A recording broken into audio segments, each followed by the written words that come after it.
cool technique for you here, but first of all I'd like to say a big thank you to Peter Ellis for giving me this image to work on. If anyone else would like to submit an image for me to basically play with and show off different techniques, feel free to send it on a CD-ROM at as high quality as possible to the usual address that you can find in the contact us page on my website. Anyway, back to this image here and the technique. Have you ever wanted to lower the opacity of a specific part of a layer without having to bother doing cutting, copying and pasting and things like that? Well, in this technique I'm going to show you how to do it. So first of all I'm going to do Control J or Command J if you're a Mac user to make a copy of the original layer. I'm then going to switch its visibility off and go to the background layer. I'm going to apply a hue and saturation adjustment layer, tick colorize and set the hue to 35 and the saturation to 2. That gives me a tonally warm black and white effectively, and click OK. We're then going to go into layer 1. Now what I'm going to aim to do is isolate the bride and make her more opaque so that she bleeds into this adjustment layer. So I'm going to make a selection that's rectangular, like so. Now I don't know whether to sort of cut off her dress or whether to take it in. I think we'll cut it for this item, like here. Usually when you adjust the opacity, for example, of this layer, you're adjusting basically the whole layer. What I'm going to show you is how to adjust this area here.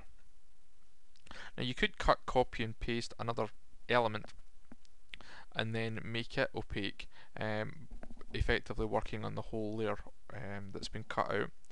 But if you go to Edit and Fill,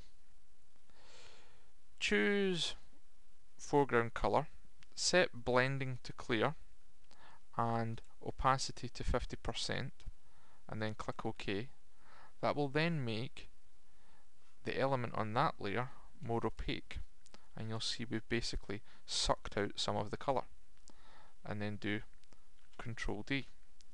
And that allows you to isolate a specific part of the image on the layer by doing a lower opacity. So that was Edit, Fill, Foreground Colour, which happened to be black, and set the blending mode to clear 50%. And what you end up with is a blend of colour being subdued into the black and white below.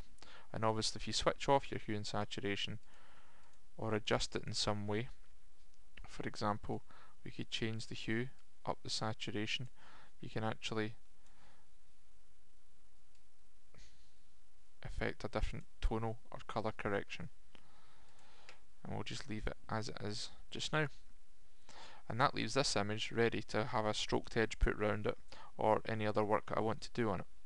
So there you are, being able to lower the opacity of a specific part of a layer rather than, and then you can see it there, cutting, copying or pasting.